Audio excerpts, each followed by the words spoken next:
children and welcome back to my channel। तो यहाँ हम क्लास 11 का चैप्टर नंबर 4 कंटिन्यू करने वाले हैं।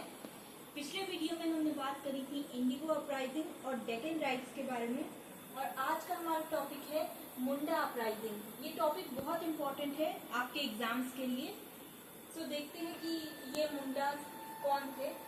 तो मुंडा ट्राइब जो थी वो रांची और हजारीबाग की एक ट्राइब थी, नेटिव ट्राइब थी। रांची का तो आप सभी को पता है कि झारखंड की कैपिटल है, हजारीबाग भी झारखंड में ही है। और ये जो मुंडा ट्राइब थी ये फॉलो करती थी लैंड का जो सिस्टम था, इनका खुद का ही सिस्टम फॉलो करती थी, जिसका मतलब है कलेक्टिव ओनरशिप ऑफ लैंड। इनके पास जॉइंट ओनरशिप होती थी, कोई एक ओनर नहीं होता था लैंड का। ये पूरी ट्राइब की ही लैंड होती थी, जो भी लैंड होती थी पूरी ट्राइब्स की ही होती थी। अब हुआ ये कि ब्रिटिश लैंड रेवेन्यू सिस्टम के अकॉर्डिंग ब्रिटिश कंपनी ने स्टार्ट कर दी इनकी लैंड्स लेनी। वहाँ पर इनके लैंड के पास ट्रीज बहुत थे और फॉरेस्ट एरिया था। आपको पता ही है कि ट्राइबल्स फॉरेस्ट में रहते हैं, तो वो जो फॉरेस्ट एरिया था इनकी ट्राइब का, वो ब्रिटिश ने ऑक्यूपाई कर लिया अपने बेनिफिट्स के लिए, और इन्हें कोई दूसरी लैंड दे दी जहाँ पर कि इनके पास ना तो घर था और ना ही इनको लेबर की भी प्रॉब्लम होने लगी। इनका वर्क भी छीन लिया गया। इनका ऑक्यूपेशन वैसे एग्रीकल्चर था, बट वो वहाँ पर एग्रीकल्चर नहीं कर पाए एंड काफ़ी ज़्यादा इन्हें एक्सप्लॉइट करने लगे।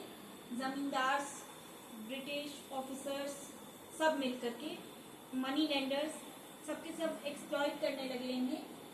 तो इन्हें क्रिश्चियनिटी फॉलो करना पड़ा विद द बिलीफ। इन्हें ये बिलीव कराया गया कि जो जर्मन मिशनरीज थी वो इनकी हेल्प करेंगी, वो जमींदार की मॉल प्रैक्टिसेस को और फोर्स लेबर को स्टॉप करेंगी। बट ऐसा हुआ नहीं।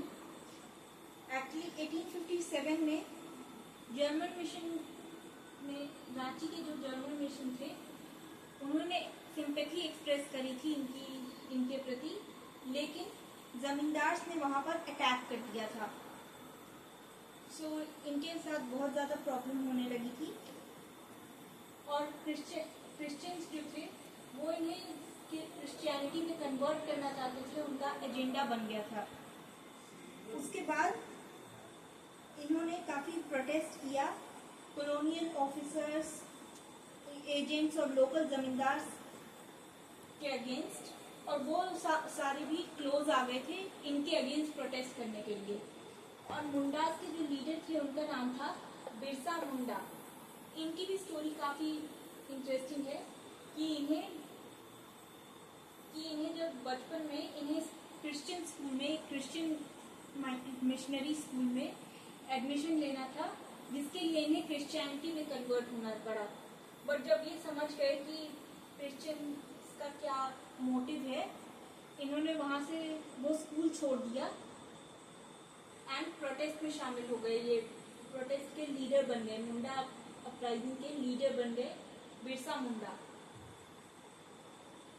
तो ये जो ब्रिटिश जो rate of interest high charge कर रहे थे, और छोटा नागपुर को भी मुंडाज ने क्लेम किया कि जो छोटा नागपुर रीजन है झारखंड का, वो मुंडाज को बिलोंग करता है, जो कि ब्रिटिशर्स ने ऑक्यूपाई कर लिया था।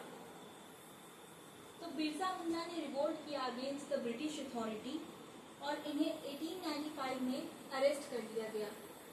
हालांकि इन्हें 2 साल बाद छोड़ दिया गया, जिसके बाद इन्होंने फिर से रिवोल्ट किया, और अगली बार इनके साथ 1900 में इनके साथ काफ़ी सारे मुंडास को अरेस्ट कर लिया गया। कईयों को फांसी हुई और बिरसा मुंडा की डेथ जेल में ही हो गई 1900 में। तो ये बहुत ही प्रोमिनेंट, बहुत ही बड़े ट्राइबल लीडर थे, बहुत ही फेमस प्रोमिनेंट ट्राइबल लीडर थे, और इनका काफ़ी ज़्यादा इम्पैक्ट पड़ा, इनका काफ़ी ज़्यादा सिग्निफिकेंस है ट्राइबल्स के राइट्स को सिक्योर करने में। इसके बाद क्या हुआ, इस सारे बाद, इस सारी रिवोल्ट के बाद लोगों को लगने लगा कि इवन ट्राइबल्स भी अपने हक के लिए लड़ सकते हैं। इतना ज़्यादा हाई रिवोल्ट था।